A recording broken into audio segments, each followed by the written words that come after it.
Shalom, bienvenidos a todos a un nuevo estudio de nuestra comunidad Benei Adonolam, kijilatbao.cl. Ahí pueden encontrar, ¿no es cierto?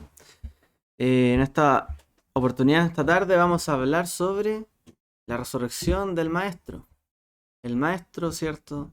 Yeshua, Minatzrat, de Nazaret, el cierto, al cual nosotros seguimos. ¿Por qué? Porque creemos, ¿cierto? No solamente en su enseñanza, sino también porque Él resucitó. Que Él fue parte, ¿cierto?, de las promesas que estaban en la escritura de la resurrección. Creemos, ¿cierto?, en su palabra, en su enseñanza, en cómo Él la planteó, los desafíos que nos dejó, pero también creemos que Él se levantó, ¿cierto?, entre los muertos y que el mismo destino, ¿cierto?, que a Él le aconteció, también nos acontecerá a cada uno de nosotros hasta el final de los días. Y Yeshua, dentro de su... Vamos a hablar primeramente cuál fue su posición o la posición de los discípulos de Yeshua dentro de la resurrección en una primera parte. Luego vamos a ver un poco sobre algunas profecías de donde se desprende, ¿cierto?, este tema de la resurrección. Vamos a tocar también el capítulo. Vamos a echar un vistazo, ¿cierto?, al capítulo de 1 Corintios 15, donde habla sobre la resurrección. Y también un poco hablar qué es lo que nosotros hacemos también hoy o cómo conmemoramos de alguna forma este acontecimiento, ¿cierto? Tan importante. Entonces, en ese orden que lo mencionamos. Primero, hablar sobre que el maestro y sus talmidim tenían mucho que ver con la doctrina de los perushim o los fariseos, más que con la doctrina de los saduceos en cuanto al tema de la resurrección. Entonces, hablemos un poquito sobre el contexto, ¿cierto? De la creencia de la resurrección, por lo menos en los días del Maestro, de Yeshua. En esa época, esto a lo mejor lo sabemos, ¿cierto? Lo hemos hablado en otros momentos, pero vamos a darle el contexto. En los días, ¿cierto?, del segundo templo, habían diferentes grupos o sectas, llamadas así, no porque fuera algo, digamos, como negativo, una imagen negativa de la palabra secta, sino porque habían diferentes grupos que interpretaban, eh, digamos, una misma fe, una misma escritos sagrados de diferente manera. Su práctica era diferente, y su creencia y su interpretación. Dentro de estos grupos, parece que el maestro solamente tuvo contacto mayormente con dos, con los perushim y los sedokim, los fariseos y los saduceos. Habían otros más, pero por lo menos no vemos tanto contacto de Yeshua con los demás. Y aunque había algunas diferencias entre estos grupos, el tema que es como de lo más significativo dentro de esa discusión es la resurrección, precisamente. Hablamos como se diría la Tehiyat Ametim, la resurrección, ¿cierto?, de los muertos. Los saduceos creían, no, perdón, los saduceos no creían en la resurrección, mientras que los fariseos sí creían en la resurrección. De hecho, eh, el historiador, ¿cierto?, Flavio Josefo, nos da algunas luces sobre lo que creían los saduceos, porque él tuvo cierto contacto con ellos. Y él decía que su creencia sobre la muerte era que las almas, ¿cierto?, morían con el cuerpo. Es decir, el alma referida, ¿cierto?, Eh, en el sentido de que nosotros no somos solamente algo físico, no solamente somos cerebro, digamos corazón, que bombea el cerebro, que piensa, sino que también hay una parte, ¿cierto?, que nos ha sido dada por Dios, que es esa alma. Cuando Dios, ¿cierto?, sopló ese hálito de vida, en el principio Él nos dio un alma, ¿cierto?, que en hebreo sería una neshama. Nos dio, nos insufló su vida, y eso sería el alma. Entonces, poco de eso sale en la escritura de manera literal. Entonces ellos decían, los saduceos, que el alma moría con el cuerpo, la muerte. Y que no creían que había una duración inmortal del alma, o sea, que no perecía el alma, ni que los castigos y que habían, ni que había castigo ni recompensa en el, digamos, como en el juicio o en un mundo más allá de esta vida. No creían en el castigo ni en la recompensa, es decir, No importa mucho lo que hagamos, ¿cierto? Eh, no va a haber castigo y recompensa, pero sí va a haber de alguna manera una, eh, ¿cómo decirlo? Una manera en que volvemos a Dios, pero no como a través de una resurrección. ¿Ok? No va a haber una recompensa, un castigo, y el alma que no perece y se mantiene ahí sufriendo o en una recompensa. ¿Ya? Que eso es parte, vamos a fijar, ¿cierto?, de la creencia farisea y también la nuestra, en efecto. Entonces, ese tema de la resurrección fue lo que irritó mucho a los seguidores de Yeshua en una oportunidad que se topaban con los fariseos. Eh, Hechos 4:1-2 dice: mientras los discípulos hablaban con la gente, los sacerdotes y el capitán de la guardia del templo, que los saduceos estaban prominentemente en el templo, ¿ya? Y los saduceos se acercaron a ellos, perturbados en gran manera porque enseñaban al pueblo y proclamaban en Yeshua la resurrección de los muertos. O sea, ellos estaban preocupados, los saduceos y los del templo, etcétera, y sobre todo los saduceos. ¿Por qué? Porque los discípulos de Yeshua estaban enseñando sobre la resurrección de los muertos, lo cual era contrario a la doctrina, a las enseñanzas de los saduceos. Entonces, debido a las constantes discusiones que tuvieron, ¿cierto?, los discípulos de Yeshua, probablemente con los saduceos, eh, y Pablo también incluso usó este tema cuando se defendió ante el Sanedrín, ¿cierto? Él dijo prácticamente que la única diferencia que había entre ellos era que la creencia en la resurrección de los muertos, con los saduceos. Prácticamente colocó como ese argumento como que era la principal diferencia, que todos creían en la Torá, practicaban todo, pero la diferencia era la resurrección. Ellos creían que en que había resurrección y que había resucitado, ¿cierto?, Yeshua de Nazaret. Una de las razones de por qué ellos no creían en esto es porque leían de manera literal las escrituras y en ninguna parte, de manera explícita, aparece que hay resurrección.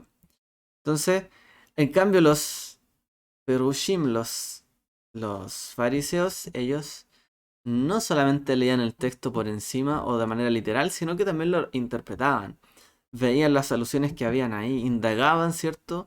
Como dice Yeshua, escudriñar las escrituras. No solo dice leerlas, dice escudriñarlas. Porque era la práctica realmente de una parte de Israel que escudriñaba y buscaba y veía los indicios de la escritura.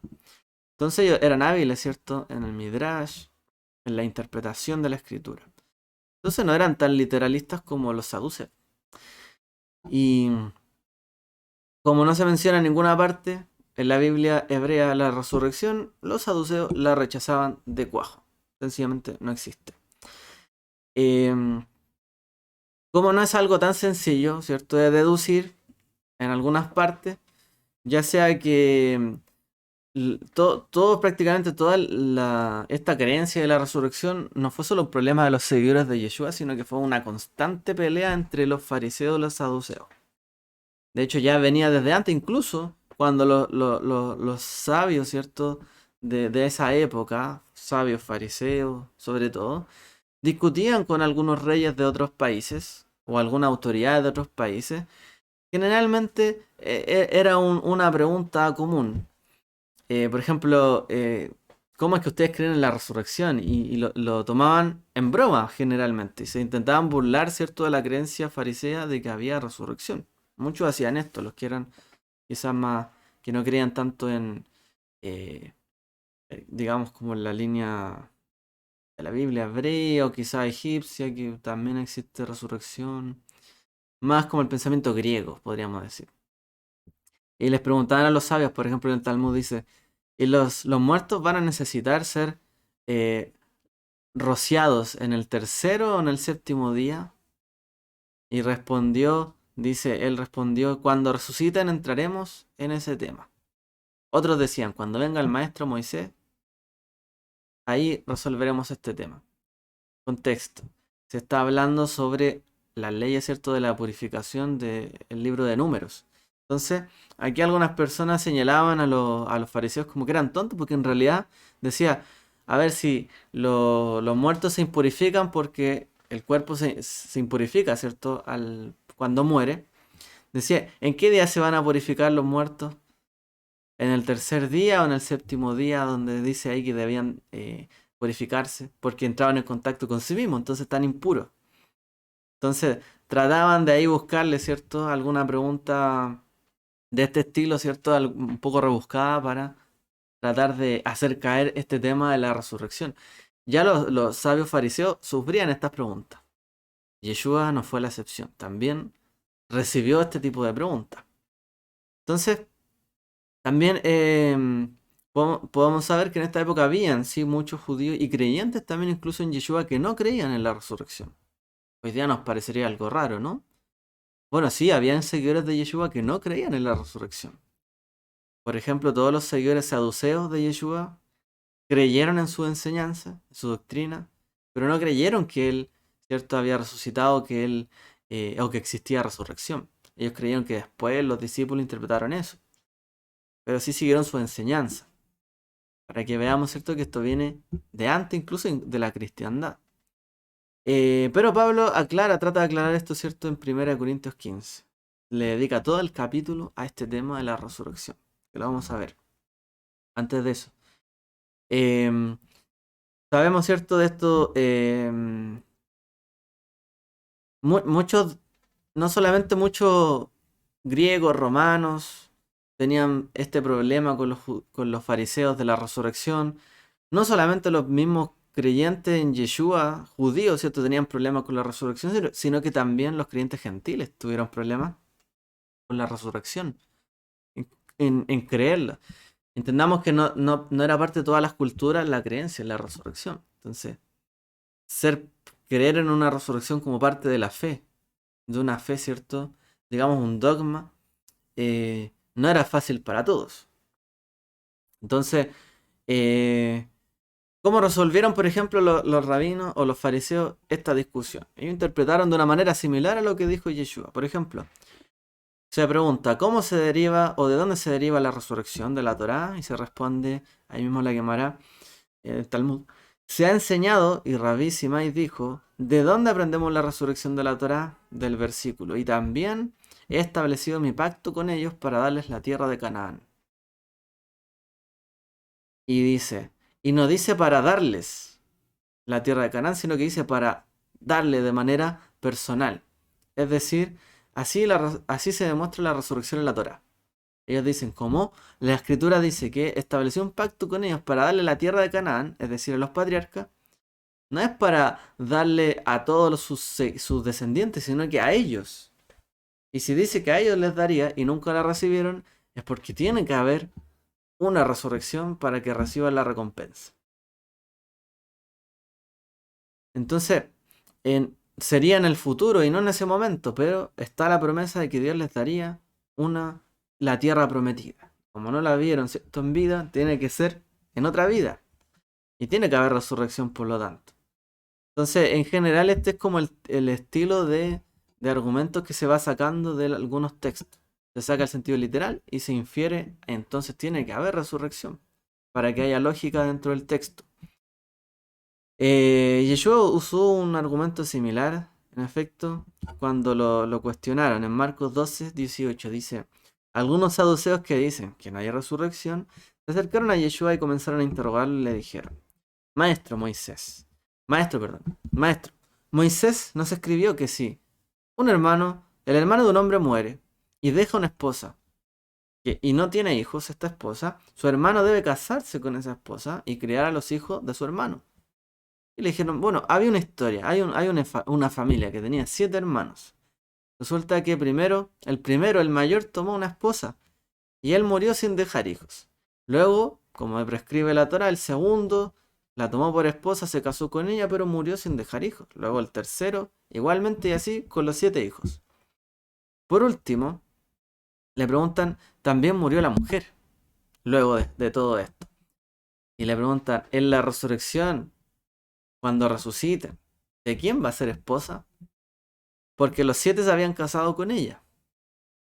Entonces, esta pregunta, ¿cierto?, tiene que ver con las leyes del levirato, el Yibum, que tenía que ver con que la autora dice que si un hombre, ¿cierto?, dejaba a su esposa sin hijos, el hermano tenía que tomarla como esposa y para darle hijos. Esto tenía que ver con un sentido de la herencia. Porque la mujer de por sí, en cierto tiempo y en cierto momento, no tenía herencia. Por lo tanto, la herencia pasaba solo a los hijos, a los hombres. Entonces, si la mujer no tenía hijos, ella no tenía herencia, había salido de la casa de sus padres porque se había casado con esta persona, ¿qué pasaba con ella después si no tenía hijos? Sus hijos iban por último, a heredar la tierra de su padre, pero si no tenía, quedaba desamparada. Y así es que pasó en esa época que muchas mujeres que enviudaban, ¿cierto? Quedaban pobres. Por eso la Torá habla de la viuda, del pobre y el huérfano. ¿Por qué habla de la viuda? Hoy día a lo mejor la viuda está cubierta con las pensiones, a lo mejor. Pero en ese tiempo no. No existía eso. Por lo tanto tenía que haber un sentido de misericordia porque había mujeres que no tenían herencia. ¿Ok? Ese es el contexto. Entonces, más que intentar los saduceos, al preguntarle esto, más que intentar hacerle una pregunta difícil, en realidad parece que están tratando de ridiculizar la creencia de la resurrección en sí misma. ¿Ok? Más que en la resurrección tiene que ver con el tema de perdón, más que tener que ver con el tema de los siete esposos que tuvo esta mujer, o de quién era en la resurrección el esposo, de quiénes van a ser pareja. Yeshua le responde de manera directa. Dice, Yeshua les dijo, ¿no es esta la razón por la que estáis equivocados, que no entendéis las escrituras ni el poder de Dios? Le está diciendo inmediatamente. No es por esta razón, no es por este tipo de preguntas y este tipo de cosas que ustedes se están planteando, es que es por esto por lo que están equivocados y por lo que no entienden la escritura ni el poder de Dios. Porque la ridiculizan, le está diciendo. Porque cuando resucitan de entre los muertos no se casan ni se dan en matrimonio, sino que son como ángeles en el cielo. Pero en cuanto a que los muertos resucitan, ¿no habéis leído en el libro de Moisés el pasaje de la zarza ardiente? Como Dios le habló diciendo a Moisés. Dice Yeshua, yo soy el Dios de Abraham, el Dios de Isaac y el Dios de Jacob. Y esa es la respuesta de Yeshua. ¿Y en qué momento aparece ahí la resurrección? Entonces, primero, él dice, el problema de los saduceos es que al no creer en esto, en la resurrección, en la vida, en el castigo, en la recompensa, en que hay una vida después de esta, no creen en el poder de Dios, más allá de este mundo. O sea, podrían vivir perfectamente sin Dios en este mundo, como cualquier otra persona. ¿Por qué? Porque si no creen que hay una vida después de esta y que Dios tiene poder, ¿cierto?, sobre esta y la siguiente y lo que hay más allá de la muerte, están limitando a Dios a la muerte. Nuestra vida se acabó con nuestra muerte. Hasta ahí llegó todo. O sea, Dios no tiene poder más allá de la muerte. Entonces dice, es este el problema que tienen ustedes, les dice Yeshua. Por eso no creen en el poder de Dios. Y no ven ciertas cosas. Y no las entienden, les dice él. De esa manera Yeshua está refutando sus interpretaciones o sus burlas. Y además añade, ¿cierto?, que tiene que ver esto con el poder de Dios. Por ejemplo, cuando leemos en la... Mira, préstamela. Para leer esta traducción que hacemos nosotros. Cuando leemos la Amidad, ¿cierto?, en la segunda bendición. Me pasé. ¿Cierto? Que habla sobre el poder de Dios. Dice, Atá Gibor, Leolam Adonai. Dice, tú, ¿cierto?, eres poderoso por siempre, Adonai. Das vida a los muertos. Tú eres grande, dice, para salvar. Luego dice, Jalkel Jaim Vejese, dice, tú sustentas a los vivos con bondad. Y das vida, ¿cierto? Mehayemetim Berajamim Rahim, dice, das vida a los muertos con gran misericordia. Somech Noflim sostiene a los caídos, Rofejolim sana al enfermo. Y luego nuevamente dice, y Umatir Asurim, dice, bueno, libera a los cautivos, Umkayeme Munatol Sheneyafar, dice, y mantienes en la fidelidad a los que duermen en el polvo. ¿Quién es como tú, poderoso, ¿cierto?, en obras? ¿Quién se te asemeja, Rey, que causa la muerte, hace vivir, hace florecer la salvación y termina, bendito eres tú, Adonai, que resucitas, Mejayea Metim, que das vida a los muertos? Nosotros decimos resucitar, ¿por qué? es volver a la vida, pero en hebreo se dice literalmente que das vida a los muertos.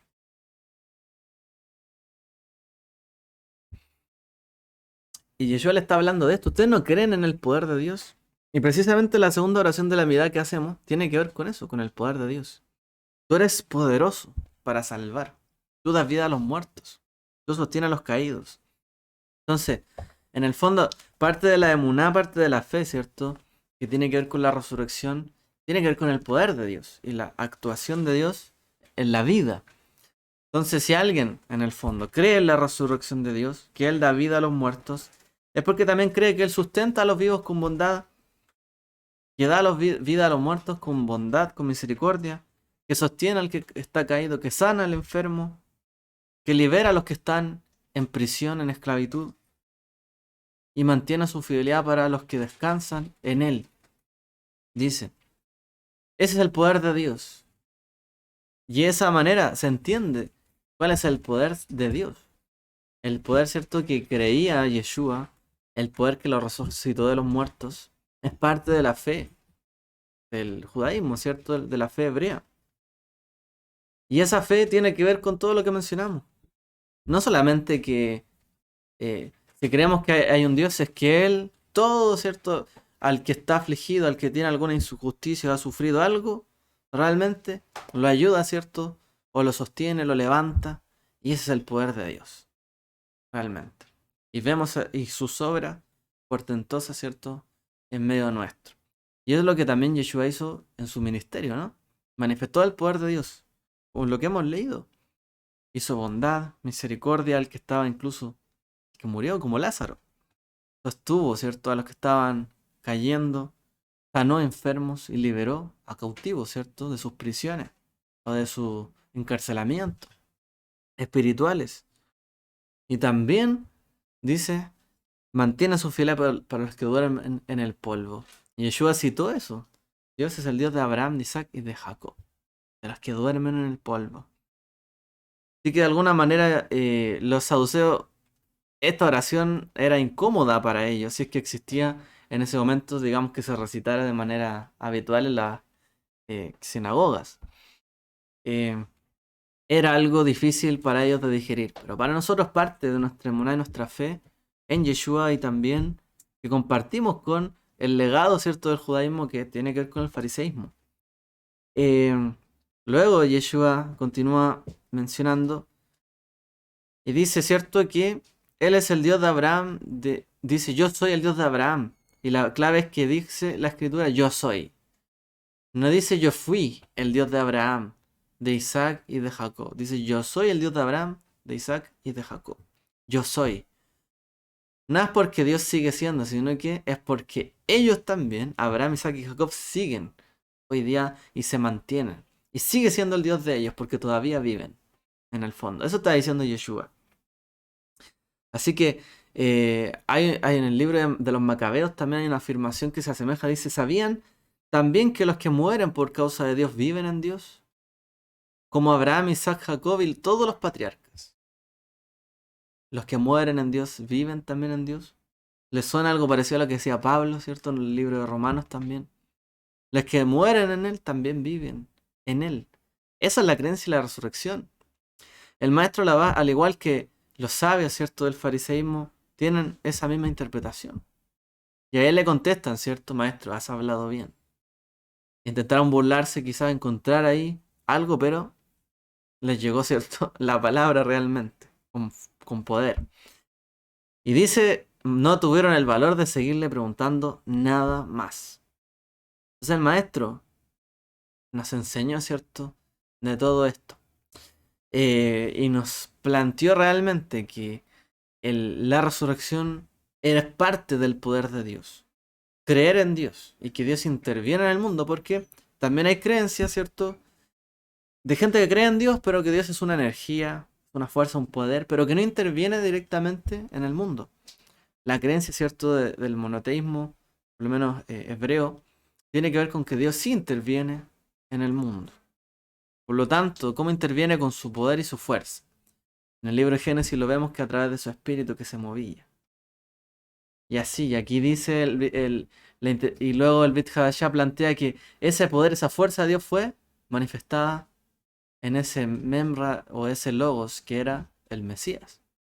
Ahí se manifestó la fuerza, el poder de Dios, como Él intervino también, de alguna manera, dentro del mundo, cumpliéndose el mismo tipo de monoteísmo, por así mencionarlo, ¿ok? Así que, realmente, si, em, si los apóstoles hubiesen sido saduceos, ¿imaginan qué hubiese pasado? No hubiese existido ni Viernes Santo, ni sábado, ni domingo de resurrección, ni hubiésemos tenido todos estos días libres. Porque no hubiesen creído en esto. Pero se asemejaban, ¿cierto?, a la doctrina de los fariseos. Vamos a leer lo que dice Pablo, para complementar lo que hemos estado mencionando. Y para entender y recapitular estas palabras dignas, ¿cierto?, de renovar nuestro entendimiento también en lo que Dios puede hacer en nuestra vida. 1 Corintios 15 dice, vamos a leer. También os recuerdo, hermanos, el evangelio que os prediqué, el cual también recibisteis, en el cual también estáis firmes. Por el cual también, si os aferráis a la palabra que os prediqué, sois salvos, si no creísteis en vano. Porque primeramente os entregué lo que también recibí, que el Mesías murió por nuestros pecados conforme a las Escrituras, que fue sepultado y que fue resucitado al tercer día conforme a las Escrituras, y que fue visto por Cefas, o Kefas, ¿cierto? Pedro, y después por los 12. Después fue visto por más de 500 hermanos a la vez, la mayoría de los cuales aún viven, y algunos ya duermen. No mueren, dice, duermen. Se mantienen en la fidelidad. Citando esta creencia, ¿cierto?, del poder de Dios, duermen en él. Después fue visto por Jacob, el hermano, ¿cierto?, de Yeshua. Después por todos los apóstoles. Y al último de todos, como un abortivo, apareció también a mí, que yo soy el más insignificante de los apóstoles, y no soy digno de ser llamado apóstol, un enviado, ¿cierto? Porque perseguía la iglesia de Dios, la asamblea de Dios. Pero por la gracia de Dios, soy lo que soy, y su gracia hacia mí no ha sido en vano. Al contrario, trabajé más que todos ellos, pero no yo, sino la gracia de Dios conmigo. Pues, bien sea yo, bien sean ellos, así predicamos, y así habéis creído. Entonces, si se predica que el Mesías fue resucitado de los muertos, ¿cómo dicen algunos entre vosotros que no hay resurrección de muertos? O sea, si la predicación, si el testimonio, ¿cierto?, que hemos recibido de que Él murió por nuestros pecados. ¿Por qué? Porque era un cordero inocente, santo, perfecto. Si logró vencer a la muerte es porque Él era un cordero santo, justo y perfecto. Pero si no venció a la muerte, solo era otro hombre. Entonces él se pregunta, ¿pero cómo hay gente entre ustedes que no creen en la resurrección de los muertos? Si esto es parte de nuestra fe. Bueno, recordemos, ¿no? Algunos discípulos de Yeshua, saduceos, no creían. O quizá algunos gentiles tampoco. No judíos, ¿cierto? Porque si no hay resurrección de muertos, tampoco el Mesías fue resucitado. Y si el Mesías no fue resucitado, van a nuestra predicación, van a nuestra fe. Y hasta somos hallados falsos testigos de Dios, porque testificamos que Dios resucitó al Mesías, al cual no resucitó, si es verdad que los muertos no son resucitados. Porque si los muertos no son resucitados, tampoco el Mesías fue resucitado. Y si el Mesías no fue resucitado, vuestra fe es inútil. Aún estáis en vuestros pecados, y también los que durmieron en el Mesías perecieron. Todos, los padres, los que aguardaron en él esperándole, todos, los de ese tiempo, quizás perseguidos y muertos, y también los patriarcas. Si solamente para esta vida esperamos en el Mesías, somos los más dignos de lástima de todos los hombres, dice Shaul. Si solamente para esta vida, dice, esperamos en el Mesías, somos los más dignos de lástima, dice él. sea, estamos dando pena aquí realmente si no creemos que hay resurrección. Y más encima predicamos estas cosas.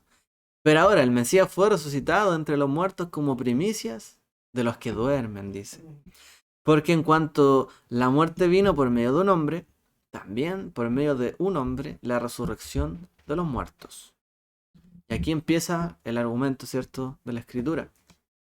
Porque así como en el Adán, en el hombre, ¿cierto?, todos mueren, así también en el Mesías todos serán vivificados. Por cuanto somos todos descendientes, ¿cierto?, dentro de la Escritura de Adán y Javá, y que por lo tanto estamos sujetos a la muerte, también, ¿cierto?, dice, el Mesías fue dado para que en el Mesías todos viviésemos. Si en Adán todos estamos con la promesa o la garantía de que vamos a morir, o sea, cualquiera sabe que si alguien nace, va a morir, ¿no? Somos personas, no vamos a vivir para siempre. En alguna para allá hablamos de esto, ¿cierto? Pero también sabemos que sí. ¿Cuál es la promesa del Mesías? Que seremos vivificados. Es decir, más allá de esta vida habrá otra vida, ¿cierto? Y tendremos vida más allá de esto. Entonces, si en Adán teníamos esa promesa de que todos moriríamos, en el Mesías de que todos viviríamos. Pero cada uno en su orden. El Mesías, que es las primicias, y luego los que son del Mesías en su venida, dice él. ¿Por qué? Porque cita la Escritura, a los profetas. Y luego el fin, cuando entregue el reino a Dios y Padre, cuando suprima todo imperio y toda autoridad y poder. Porque es necesario, dice, que Él reine hasta que ponga a todos sus enemigos bajo sus pies. Es decir, va a venir el Mesías y va a demostrar su poder, el poder de Dios, sobre todo el mundo, dice, cuando Él reine. Y el postrer enemigo en ser destruido es la muerte. Entonces dice que, aun cuando Él venció, el último enemigo que va a vencer o que va a ser destruido también va a ser la muerte. Porque una vez que se acabe la muerte, cesa también el pecado y viceversa, porque el pecado está sujeto a la muerte. Todos pecaron, todos están destituidos, todos morirán. Adán desobedeció y eso trajo muerte. Entonces él dice, lo último es eso. Porque cuando se acabe la muerte, todo es que va a estar todo bajo sus pies en el fondo. Y va a ser lo último. Por eso, primero el Mesías y lo último, nosotros vamos a hacer después y lo último va a ser que se destruya, dice la muerte. Porque todas las cosas se metió bajo sus pies. Pero al decir todas las cosas le han sido sometidas, claro es que está exceptuando a aquel que le sometió todas las cosas. Dice, todo va a ser sometido bajo él. Obviamente él no bajo todo eso. Por lo tanto, él está por sobre eso.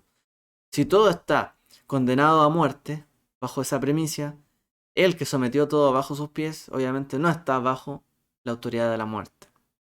Y cuando le hayan sido sometidas, y eso está en los profetas, y cuando Daniel, ahí vamos a ver, cuando le hayan sido sometidas todas las cosas, entonces también el Hijo mismo se sujetará al que le sujetó a él todas las cosas. Entonces dice que hay un momento donde el Hijo mismo se sujetará, él que va a someter todas las cosas, bajo sus pies, él también va a sujetar todo lo que es él y todo lo que está bajo él a Dios para que Dios sea el rey sobre todas las cosas. En el fondo, el Hijo del Hombre va a manifestar, ¿cierto?, la voluntad plena de Dios, del Dios Supremo Todopoderoso, que no tiene una forma ni figura, ni que nadie lo puede ver, ni palpar, porque es Dios, ¿cierto?, el que lo llena todo. No es, no es no es un hombre, como dice la Escritura, no es hombre para que se arrepienta, ¿cierto?, ni para que peque, etcétera. Nadie le puede ver y vivir. Entonces, ¿cómo entonces Dios va a reinar sobre todo? Dice.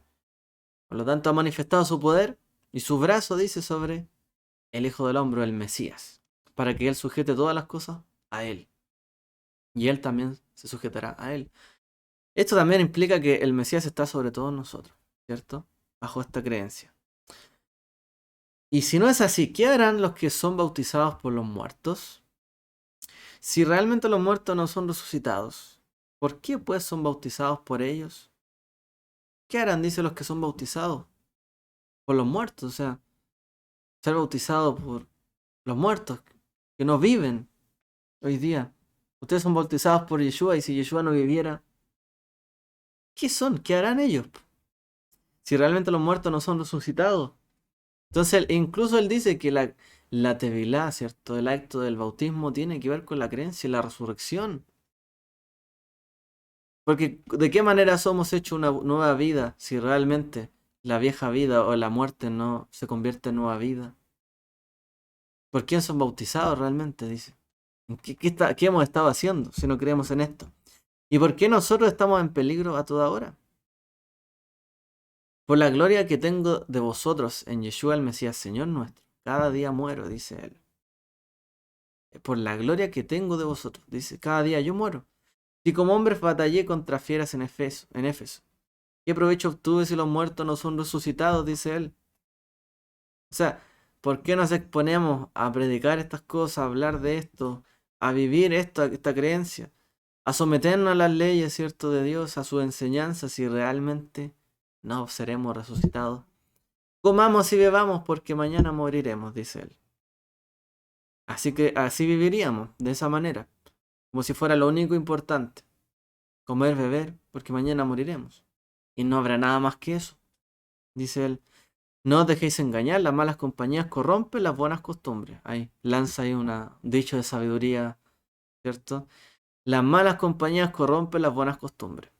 Nota mental, ¿cierto? Para hoy día y todo el tiempo. Dice, porque en el fondo no se dejen engañar. Las malas compañías corrompen las buenas costumbres. Es decir, si ustedes se apegan a lo malo, se les va a pegar eso. Y van a corromper lo bueno que tienen ustedes. También le está diciendo, ojo con los que están escuchando enseñar estas cosas. Volved justamente a la sensatez, no sigáis pecando. ¿Por qué escuchan a los que les dicen, no, si eso es mentira, vuelvan a hacer lo que hacían antes? Si en total no existe otra vida después de esta, vivan, hagan lo que sea en este mundo. Hagan lo que sea. Y dejen desenfrenar su vida. Volved justamente a la sensatez, no sigáis pecando. O sea, ¿por qué tendríamos que evitar el pecado si no va a haber una vida después de esta? No tendría sentido. ¿Para qué le llamaríamos pecado, cierto, a algunas cosas si en realidad esta va a ser la última vida, no hay más que eso? No importaría si está bien o está mal. No sería una moral, ¿cierto? El que nos restringiéramos a hacer ciertas cosas. No tendría sentido. Si en total no va a pasar nada después. Da lo mismo lo que hagamos, que matemos a alguien, que robemos. ¿Qué va a importar si no hay resurrección, no hay recompensa?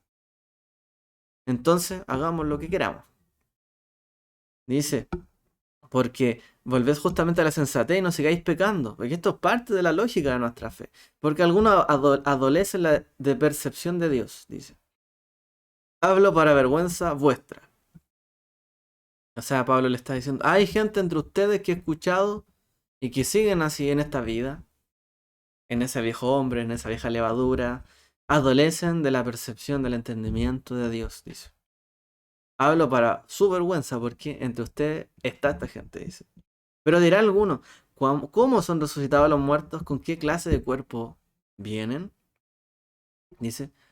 Alguno se preguntará, bueno, ¿y si existe esto? Bueno, ¿y cómo son los resucitados? Dice.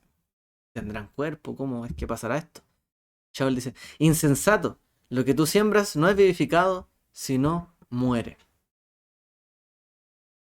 Y lo que siembras, no siembras el cuerpo que llegará a ser, sino un grano desnudo de trigo o de algún otro.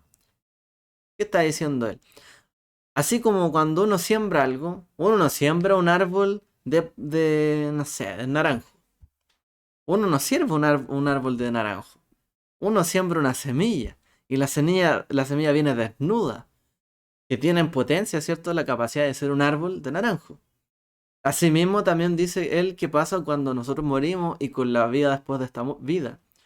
No vamos, ¿cierto?, a revivir conforme a los cuerpos que ya teníamos hoy o conforme a nuestra destreza o nuestro físico, nuestro parecer, dice él.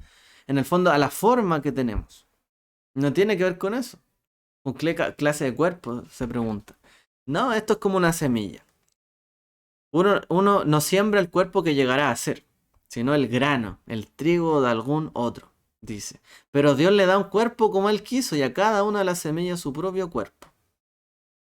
Lo que ustedes tienen que creer es que esa semilla existirá y que su vida pasará a ser como una semilla, dice él. Y esa semilla volverá, ¿cierto?, a vivir, a resucitar. No toda carne es la misma carne, sino que es una humana. Otra carne de bestia, otra carne de aves y otra de peces. O sea, si alguien se pregunta en qué cuerpo vamos a nacer, no, a lo mejor algunos creerán que yo seré un caballo después de esta vida.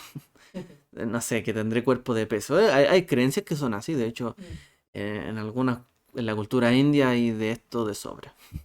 Y hay cuerpos celestiales y cuerpos terrenales, pero una en verdad es la gloria de los celestiales y otra la de los terrenales.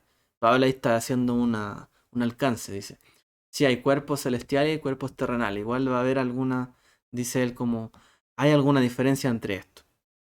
Eh, una es la gloria del sol, otra es la gloria de la luna, otra es la gloria de las estrellas, porque una estrella difiere de otra en gloria.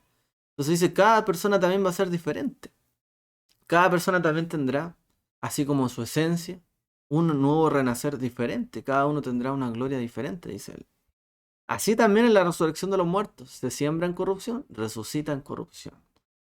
Si usted tiene un árbol que está podrido, aún su semilla, dice él, dará algo podrido. Pero si usted siembra algo, ¿cierto?, que está bien, va a también dar un árbol nuevo bueno. Se siembra en humillación, resucita en gloria. Se siembra en debilidad, resucita en poder. Él está diciendo, se siembra en corrupción, resucita en incorrupción.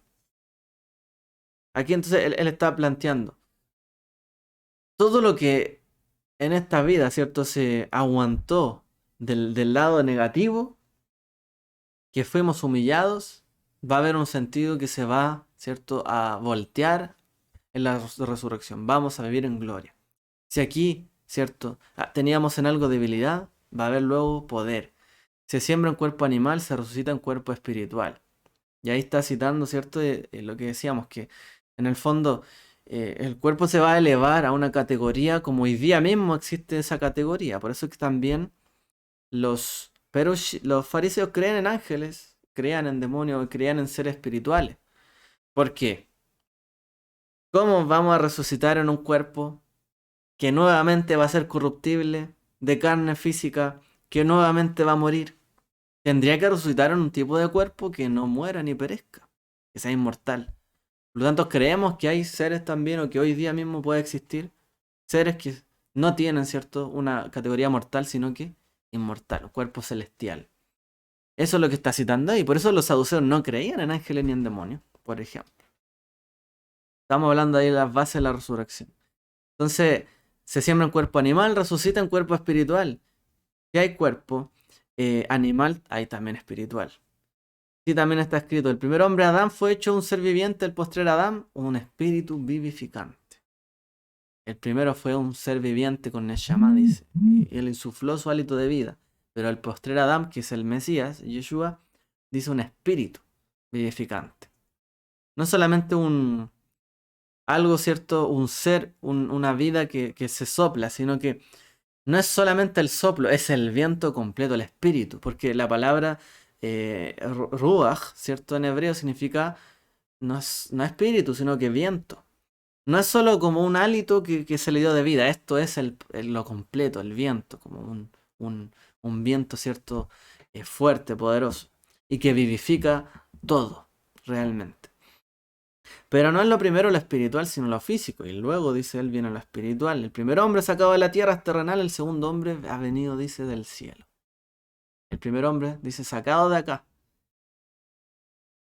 Ahora, ojo, porque tanto Yeshua o el primer hombre, Adán, como el Adán, que dice que es el Mesías, ambos vivieron como hombres.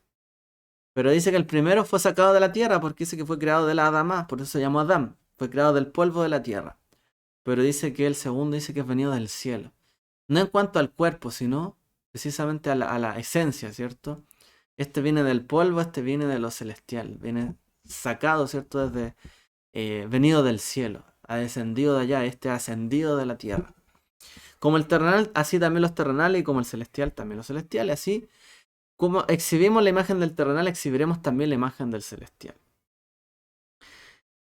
Y sentencia nuevamente. Por esto digo, hermanos, la carne y la sangre no pueden heredar el reino de Dios, ni la corrupción hereda la incorrupción.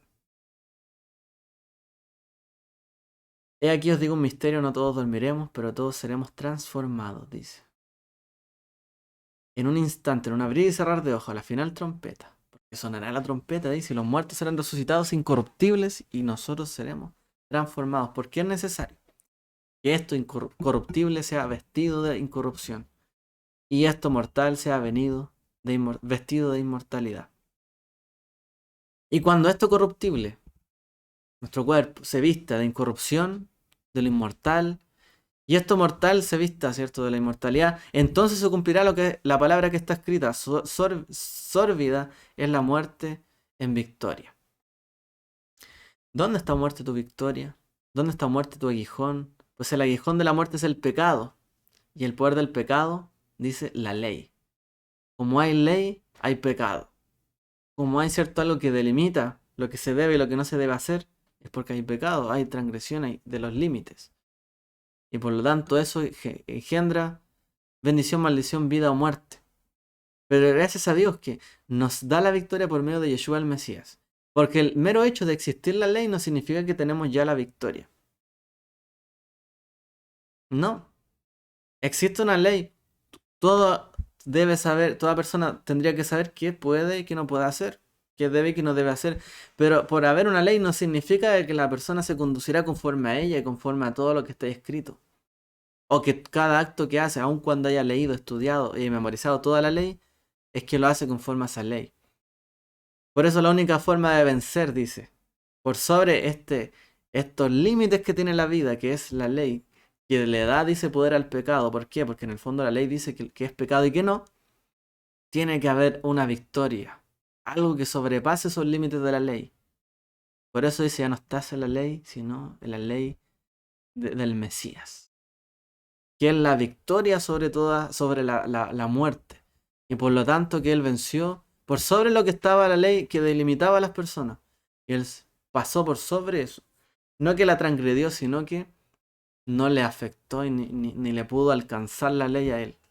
En ningún sentido. Sino que todo lo vio conforme a ella. Y por lo tanto, tuvo, o por así decirlo, el premio de que la ley, que era la ley que traía el pecado y que delimitaba el pecado y que traía la muerte, no le afectó.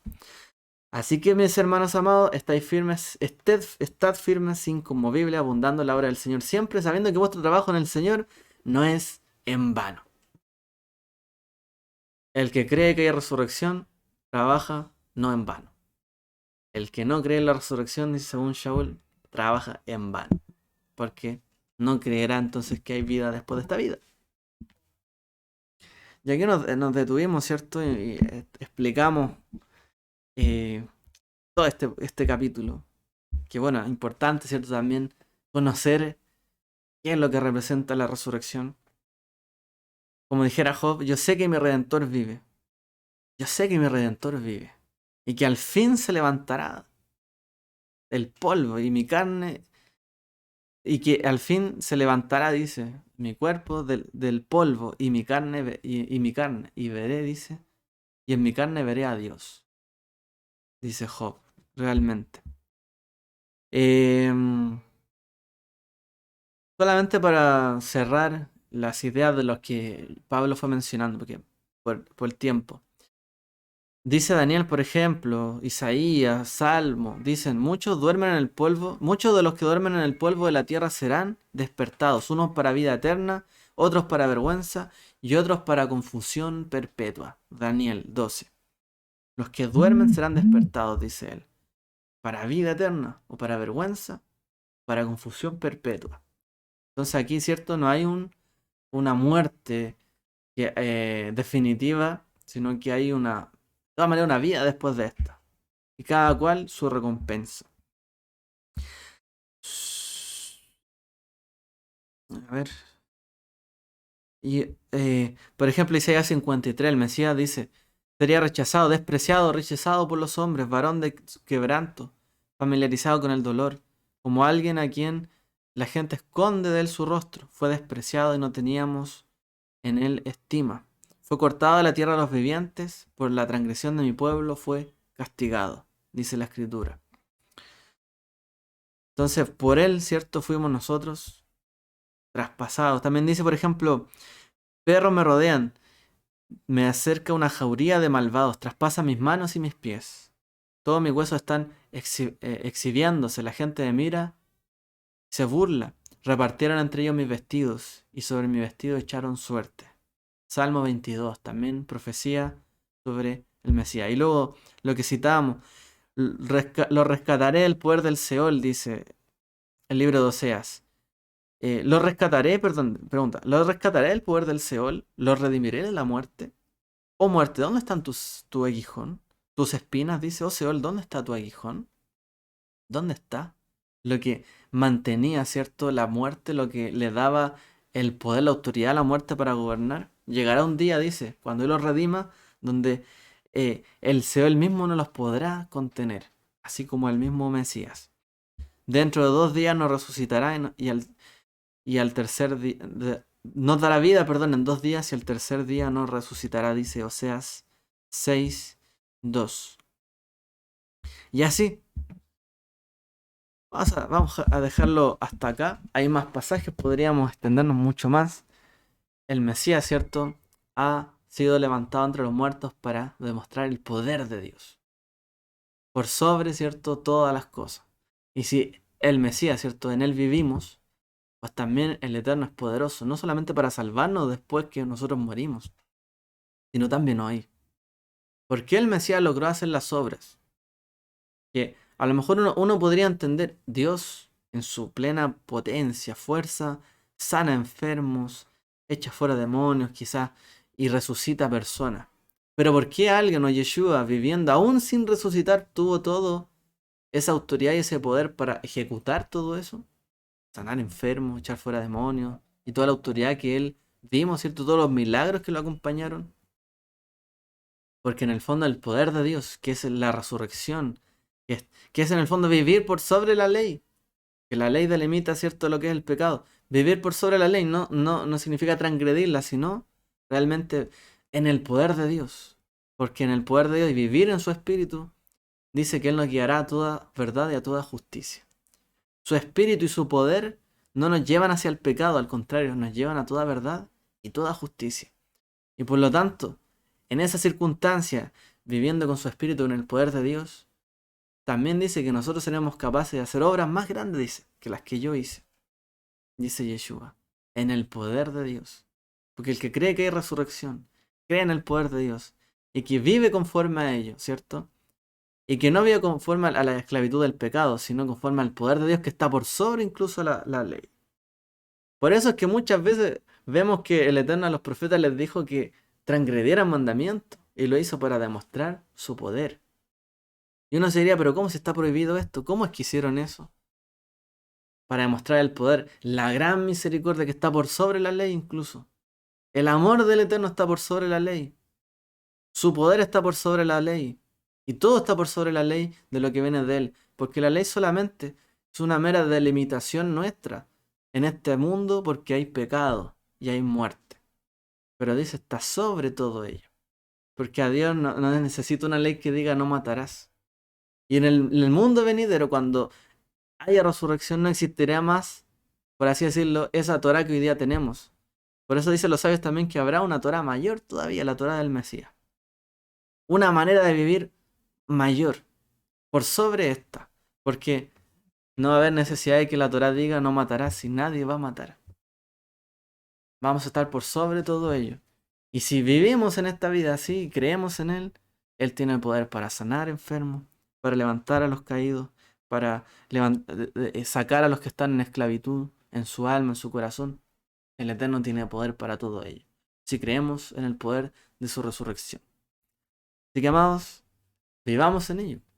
Y cada día, así como abrimos nuestros ojos, decimos gracias por habernos devuelto el alma al cuerpo. En alguna u otra forma decimos gracias por habernos resucitado este día, porque permitiste que, aunque yo dormía, me levantaste. Así también el Eterno, cuando durmamos, ¿cierto?, en la muerte, nos va a levantar. Cuando uno se duerme en la noche, se pierde todo conocimiento.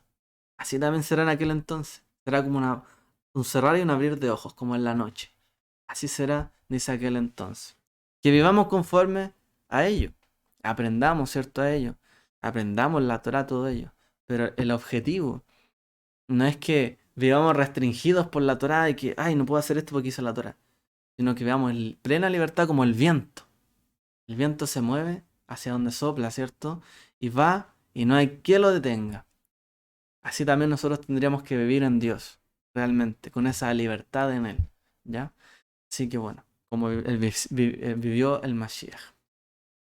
Que Dios les bendiga, espero que haya servido este estudio y bueno, haber entendido un poco más este tema de la resurrección y el Maestro y el poder, ¿cierto? Que nos dejó también a nosotros como sus seguidores.